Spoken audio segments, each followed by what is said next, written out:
King Nebuchadnezzar was a great king. This Babylonian ruler had led his people to many victories and ruled over the Jewish people for many years. During these many years, the king decided that he wanted everyone to worship the same way he did. With this in mind, King Nebuchadnezzar then created an image out of gold. It was a glorious image that wowed everyone who saw it. The king decided to set it up on the plain of Dura. He called all provincial officials, including satraps, prefects, governors, advisors, treasurers, judges, and magistrates, to gather together. King Nebuchadnezzar then created a dedication of the gold image for everyone to see. He ordered his herald to address the crowd. The herald then called out, "Nations and peoples of every language, this is what you are commanded to do.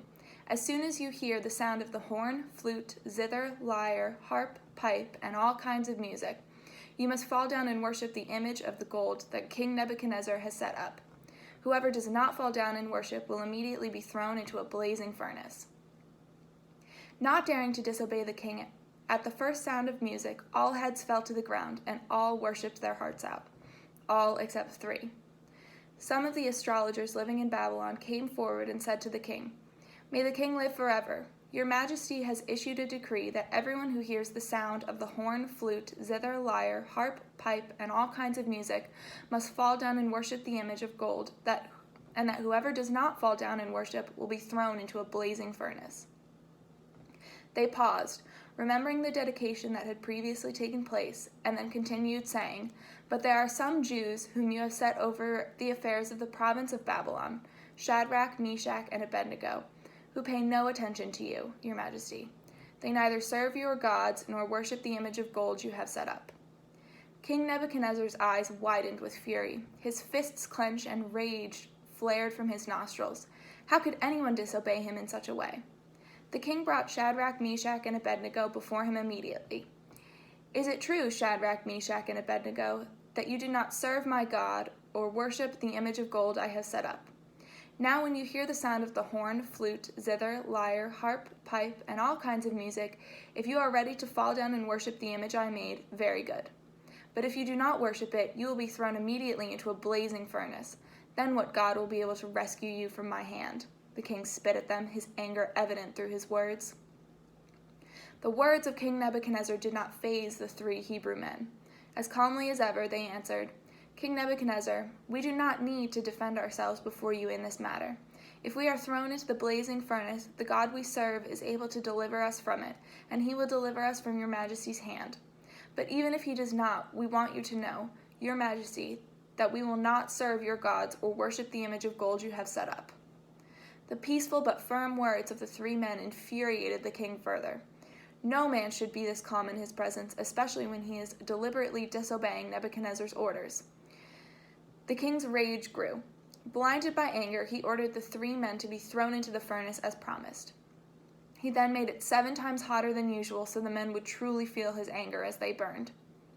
The strongest of the king's soldiers took Shadrach, Meshach, and Abednego up to the furnace and threw them in. The heat from the furnace was so strong that the soldiers who carried the 3 men to their execution were burned to death by the flames. A few seconds went by, and what happened inside the furnace was something that had never been seen before. Not believing his eyes, the king leapt to his feet in shock. "Weren't there 3 men that we tied up and threw into the fire?" the king asked in disbelief. "Certainly, your Majesty," his advisors answered in confusion. Turning again to the furnace, the king gasped, "Look!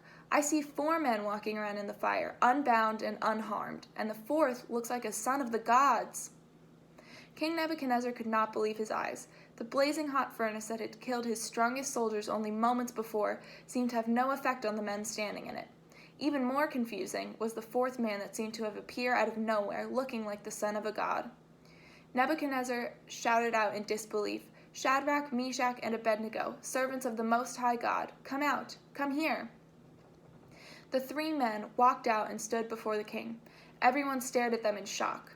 The fire had not burned a single hair on their bodies. There was no trace of flames to be found anywhere on them.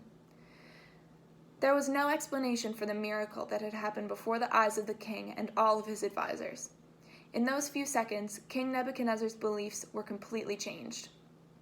The king then said, "Praise be to the God of Shadrach, Meshach, and Abednego, who has sent his angel and rescued his servants.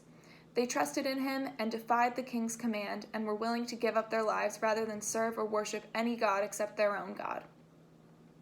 Realizing the error he had made, King Nebuchadnezzar made an announcement retracting his previous decree to worship the gold image. With a changed heart in light of recent events, he announced, "Therefore, I decree that the people of any nation or language who say anything against the God of Shadrach, Meshach, and Abednego be cut into pieces and their houses be turned into piles of rubble, for no other God can save in this way." The lives of Shadrach, Meshach, and Abednego were not only saved that day, but also changed, when the king then promoted them, and they became the most important figures in the province of Babylon. The 3 men who defied laws in pursuit of serving their God were rewarded for their faithfulness that day.